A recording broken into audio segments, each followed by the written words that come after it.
Good morning students, I welcome you again in our SD online classes. हम बात करें lesson 5th coal and petroleum. हमने last class में इसके विषय में बात की थी, इसके इंट्रोडक्शन के बारे में बात की थी। उसमें हमने डिस्कस किया था कि ये रिसोर्सेज क्या होते हैं। रिसोर्सेज यानी कि जो हमें नेचर से मिले हैं, जो लिविंग थिंग के लिए ज़रूरी होते हैं, हम उनको कहते हैं रिसोर्सेज। अब उसमें हमने एग्जांपल दिया था, जैसे एयर है, वाटर है, सॉइल है, मिनरल है, कोल है, पेट्रोलियम है। ये बहुत सारे हमने उसमें उदाहरण दिए थे। उसमें हमने इसको ब्रॉडली कैटेगराइज किया था, that is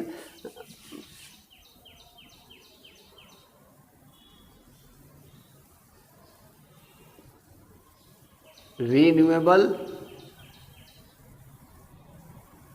and non renewable.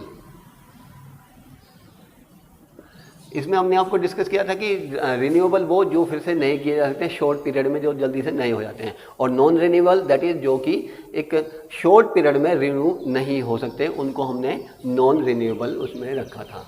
ये इसमें रिन्यूएबल में हमने रखा जैसे एयर है, वाटर है, सनलाइट है, these are the natural resource जो कि जल्दी से रिन्यू हो जाते हैं।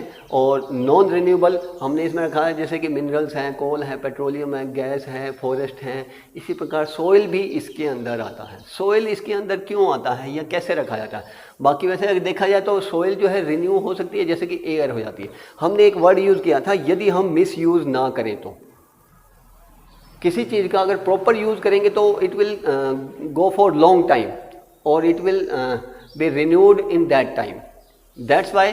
बट अगर हम किसी चीज़ का मिस यूज़ करते हैं तो वो रिन्यूएबल सोर्स भी जो है वो नॉन रिन्यूएबल में कन्वर्ट हो सकता है। फॉर एग्जांपल हम बात करें सॉइल की, एक क्वेरी थी तो एक बार इस पर डिस्कस कर लेते हैं। सॉइल जो होता है ये एक नॉन रिन्यूएबल रिसोर्स माना जाता है।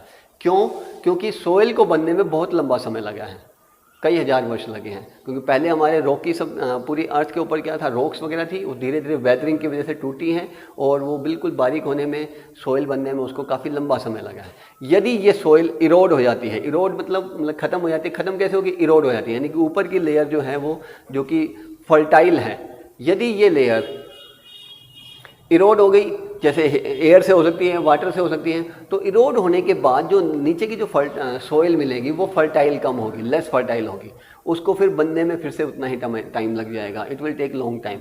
That's why soil is a non renewable resource. Although it is not easily, ये क्या है, ख़त्म नहीं होगा, ईजीली ख़त्म नहीं होगा। यदि हम इसका प्रॉपर यूज़ करेंगे, हमारे जो प्लांटेशन वगैरह प्रॉपर होंगी, हम उसके अंदर मैन्योरिंग प्रॉपर कर लेंगे, तो उस वजह से जो इसकी फर्टिलिटी बरकरार रहती है। और सोइल जो है यदि बहकर चली गई तो इट विल बे क्या, किस में काउंट रहेगा? Non renewable. तो हम कह सकते हैं कि सोइल जो है वो नॉन रिन्यूएबल रिसोर्स है। हम नेक्स्ट चलेंगे, नेक्स्ट पॉइंट पर हमने यहाँ तक बात कर डिस्कस कर लिया था। अब हम बात करेंगे जो नॉन रिन्यूएबल रिसोर्स हैं, इनको कंजर्व करने की बहुत ज़रूरत है। यहीं से निकल के आता है। सॉइल है, सॉइल को कंजर्व करना बहुत ज़रूरी है।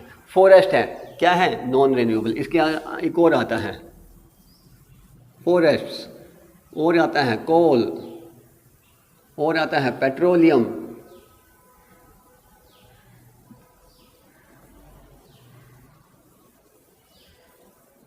पेट्रोलियम। अब ये जितने भी नॉन रिन्यूएबल रिसोर्स हैं, हमें इनको कंजर्व करना पड़ेगा। कंजर्व करना मतलब उनको संरक्षित करना पड़ेगा। संरक्षित करने का अभिप्राय अगर हम और थोड़ा सा बड़ा करते हैं इसको, तो हमें उसका प्रयोग करना है बट लिमिट में। लिमिट में मतलब उसका मिसयूज़ नहीं करना। हमने एक वर्ड यूज़ किया है ना, मिसयूज़ करेंगे तो ये जो नॉन रिन्यूएबल रिसोर्सेज हैं ये बहुत जल्दी ख़त्म हो जाएंगे। जैसे कि आप कोल और पेट्रोलियम के बारे में तो आप जानते हैं इसकी कंडीशन क्या है। यदि हम इसको कंजर्व नहीं करेंगे आज के टाइम में तो आने वाले कुछ ही समय में ही ख़त्म हो जाएंगे। इसी प्रकार फॉरेस्ट हैं, ये लगभग ख़त्म होने पर है। हमने इसको काफ़ी मेहनत करी है इसके कंजर्वेशन के लिए। हमने फॉरेस्ट रिजर्वायर्स बनाया, रिसोर्सेज बनाए, और एक पर्टिकुलर एरिया सेंचुरी बनाई, वाइल्ड लाइफ सेंचुरी बनाई, और प्लांट और जू बोथ के लिए हमने एक स्पेशल रेस्ट्रिक्टेड एरिया बना रखा है, बायोस्फीयर्स बनाए हैं, जिसकी वजह से थोड़े से कंजर्व हुए हैं। लेकिन अगर हम इसका मिसयूज करेंगे, इनको ख़त्म करते चले जाएंगे, तो ये भी क्या है, एक दिन ख़त्म हो जाएंगे। इसी प्रकार सॉइल भी है। सॉइल भी यदि हमने इसको प्रॉपर इसका यूटिलाइजेशन नहीं किया तो it will also finished once. एक टाइम आएगा जब ये ख़त्म हो जाएंगे। तो हम बात करेंगे अब, ये क्या था, कंजर्वेशन, तो हमें नॉन रिन्यूएबल रिसोर्सेज को कंजर्व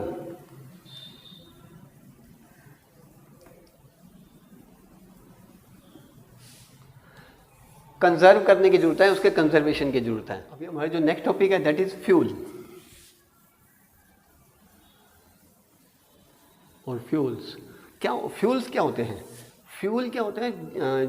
जिस चीज़ को जलाने से हमारे को बहुत ज़्यादा मात्रा में हीट एनर्जी प्राप्त हो, उसको हम कहते हैं फ्यूल। जैसे लकड़ी है, यदि हमने उसको जलाया तो आप देखते हो जलती रहती है और काफ़ी हाई मात्रा में एनर्जी प्रोड्यूस करती है, हीट प्रोड्यूस करती हैं। अब उस हीट को हम यूज़ करते हैं, डिफरेंट काम में हम यूज़ कर लेते हैं। तो ऐसा कोई सब्सटेंस जिसको हम हीट अप करें या गर्म करें या उसको जलाएं तो वो जलने लग जाए और वो काफ़ी ज़्यादा मात्रा में हीट प्रोड्यूस करे, और वो हमारे को थोड़ा सा चीप भी होना चाहिए, सस्ता भी होना चाहिए, रिलायबल भी होना चाहिए। अब जिससे कि वो हम उसका प्रॉपर यूज़ करें। एक ऐसी चीज़ मिल जाए जिसका यूज़ करना मुश्किल, एनर्जी तो बहुत देती है बट उसका यूज़ करना मुश्किल, या उसके रेट जो है बहुत ज़्यादा है, तो हम गुड फ्यूल किसको कह देंगे? वो फ्यूल जो कि हमारे को ईजीली अवेलेबल हो जाए और हमारी जो रिक्वायरमेंट है हीट की या एनर्जी की उसको पूरा कर दे, तो दैट्स ए फ्यूल। अब फ्यूल क्या होते हैं? फ्यूल जनरली हम जो यूज़ करते हैं, जैसे कोयला है, पेट्रोलियम है, फायरवुड है, ये सभी क्या हैं? These are the fossil fuel.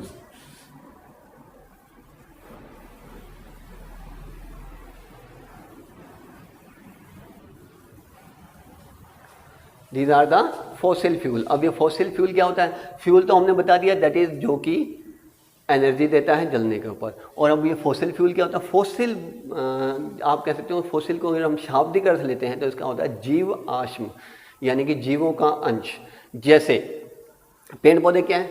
Living है, और दूसरे ऑर्गेनिज्म क्या है? लिविंग है। यदि जो लिविंग ऑर्गेनिजम्स हैं इनसे जो फ्यूल बनता है उसको हम कहेंगे फॉसिल फ्यूल, यानी कि ऐसा फ्यूल जो कि लिविंग ऑर्गेनिज्म की बॉडी से प्राप्त होता है। जैसे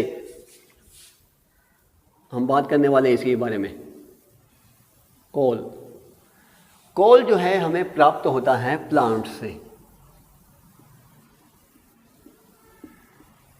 अब आप कहेंगे प्लांट से कैसे प्राप्त होता है? तो हम इसके बारे में आज डिटेल से स्टडी करेंगे कि कोल हमें प्लांट से कैसे प्राप्त होता है या कोल बनता कैसे है।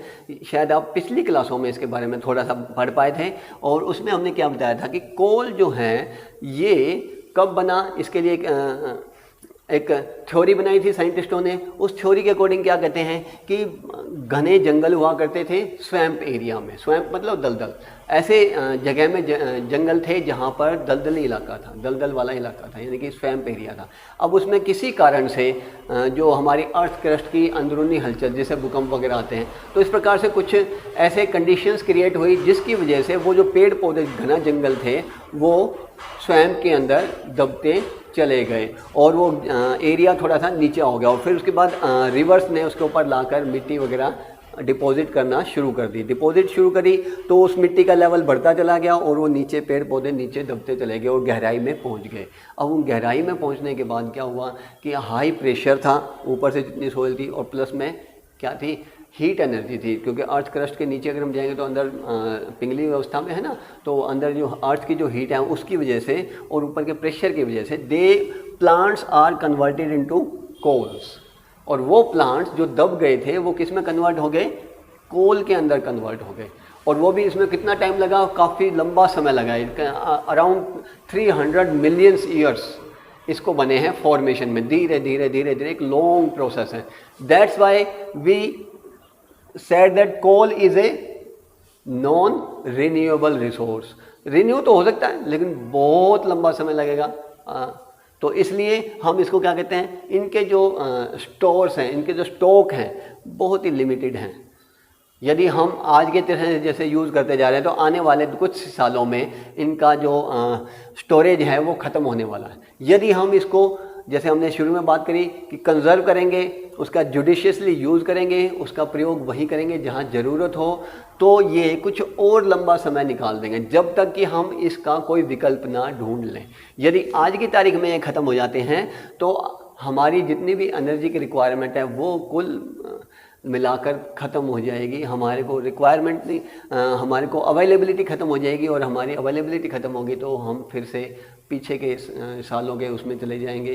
तो इसलिए हमें इसको फ़िलहाल कंजर्व करने की ज़रूरत है और हमें नए विकल्पों को तलाशने की ज़रूरत है, जो कि हम डेली उसमें लगे भी हुए हैं। जैसे कि आपने सुना ही होगा कि जो हमारी जो व्हीकल्स हैं वो बिजली पे आधारित बन गई हैं, दे driven with the electricity.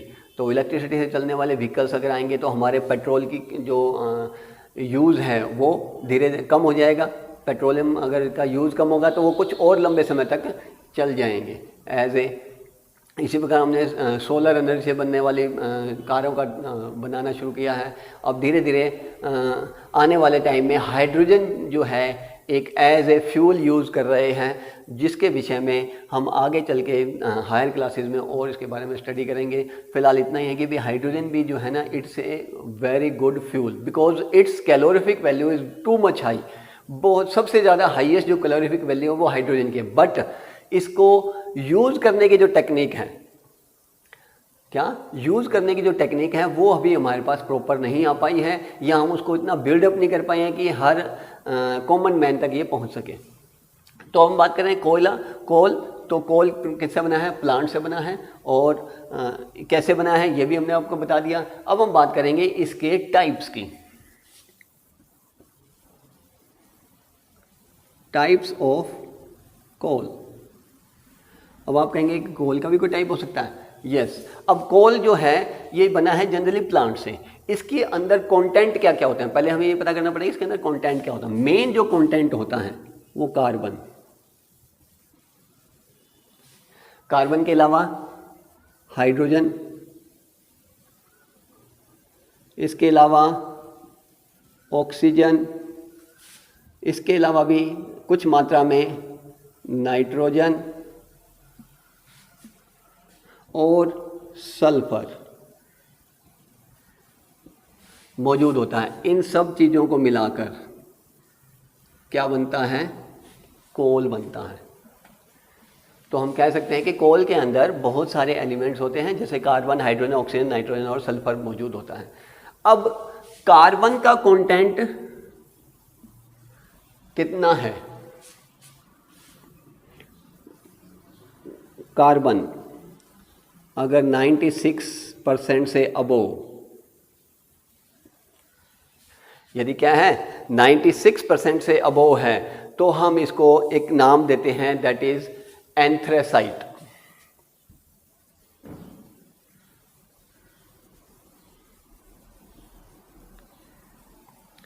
Anthracite. और इसका मतलब क्या हुआ? इसको हमने टाइप बना दी, कार्बन कंटेंट अबोव है तो क्या कहलाएगा ये? एंथ्रासाइट। सेकंड जो है that is bituminous, that is the first. Second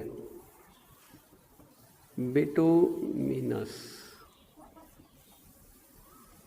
bituminous जो होता है इसमें जनरली जो कार्बन के जो कंटेंट हैं वो लगभग 56% के आसपास मौजूद होते हैं। यानी कि कार्बन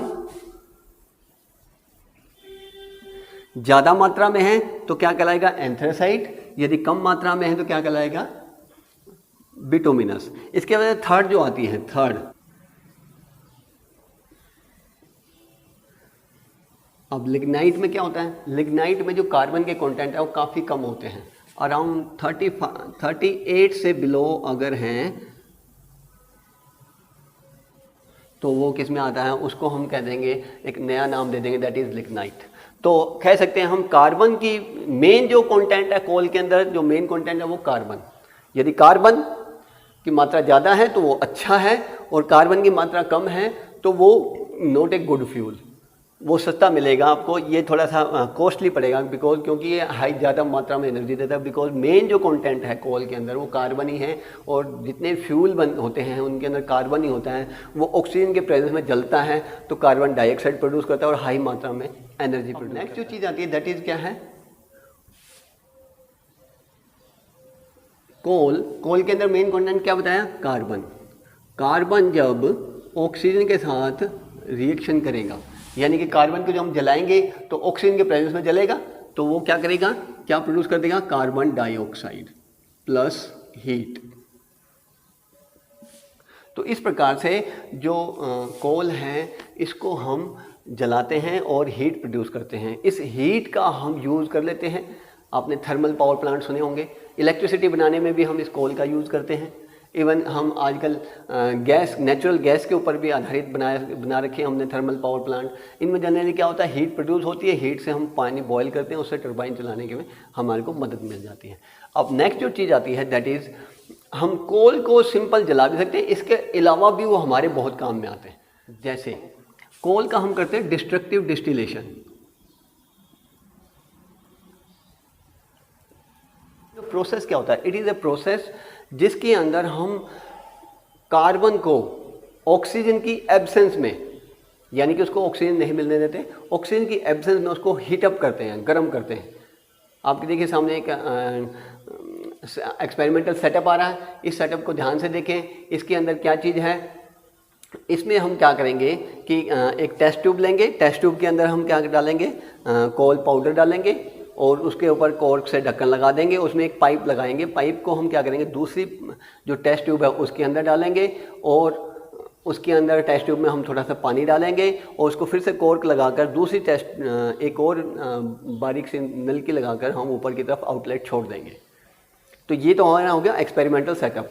अब उसको क्या करेंगे, जो पहले जिसमें हमने कोल लिया था उसको हम हीटअप करना शुरू करते हैं। हीटअप करने के बाद क्या होगा, वो गर्म हो जाएगा। गर्म होने के बाद अब ऑक्सीजन तो है नहीं उस टेस्ट ट्यूब के अंदर, तो वो क्या हो गया, कोल को हमने क्या किया, ऑक्सीजन की एब्सेंस में गर्म किया। तो उसमें उसकी फ्यूम बननी शुरू हो जाती है, कुछ उसके अंदर मटेरियल बनना शुरू होता है, फ्यूम जिसको हम गैस बनना शुरू हो जाती है। और वो गैस क्या होती है, इस पाइपलाइन के थ्रू कहाँ जाती है, दूसरी टेस्ट ट्यूब में आ जाती है, जिसके अंदर क्या है, पानी मौजूद है। पानी में से वो फिल्टर होकर बाहर निकलती है। अब वो जो गैस बाहर निकल रही है, हमने उसको क्या कहा, कोल गैस। क्या कहा, कोल गैस।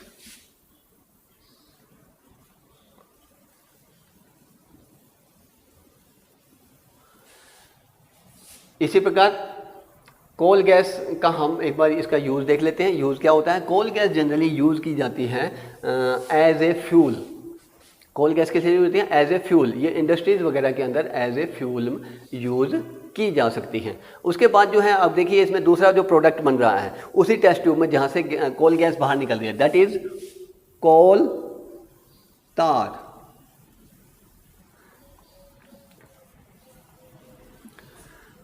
कोल तार जो नीचे रेजिड्यू बच जाता है, जो फ्यूम बन रही है ना, उसको पानी में से निकल रहा है तो उसके अंदर नीचे थोड़ा रेजिड्यू बच जाता है उस सेकंड उसमें, तो that is known as coal tar. और ये कोल तार जो है ये बहुत ही ज़्यादा यूज़फुल है।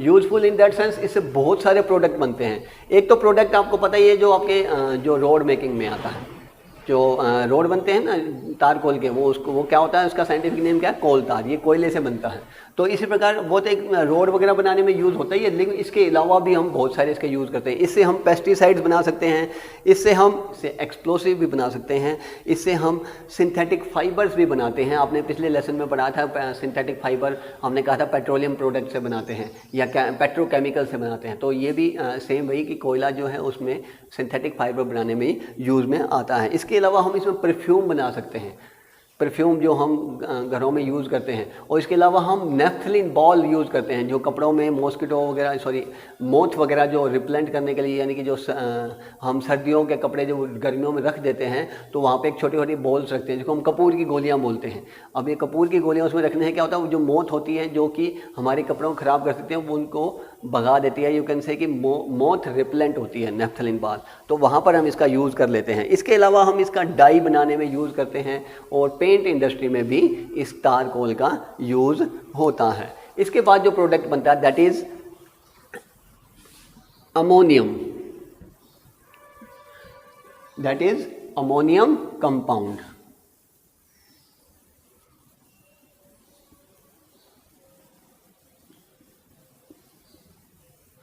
अब ये अमोनियम कंपाउंड कहाँ बनता है, आपने देखा होगा। देखिए फिर से एक बार इसको ध्यान से देखिएगा। इसमें देखिए पानी के अंदर से जो फ्यूम बाहर निकल रहे हैं तो कोल गैस निकल गई, नीचे रेजिड्यू बच गया, वो क्या बच गया, दैट इज तारकोल बच गया। इस पानी के अंदर भी कुछ चीज़ें घुल जाती हैं।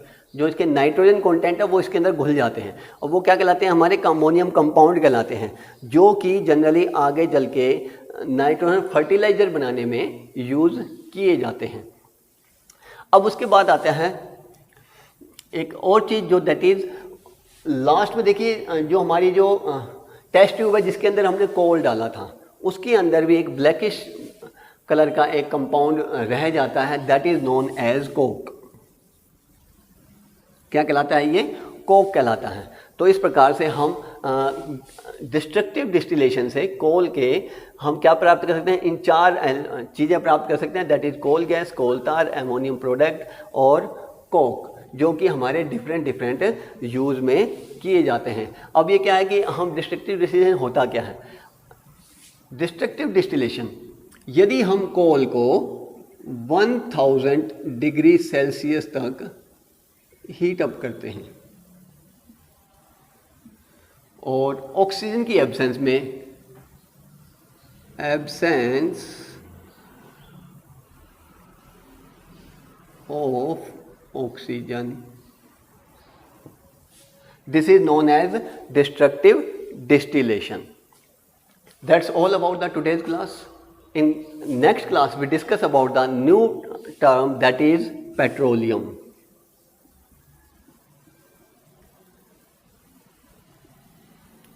पेट्रोलियम कैसे बना, किस चीज़ से बना, कहाँ मिलता है, क्या चीज़ होती है इसके अंदर, तो इसके बारे में हम डिस्कस करेंगे। Thank you.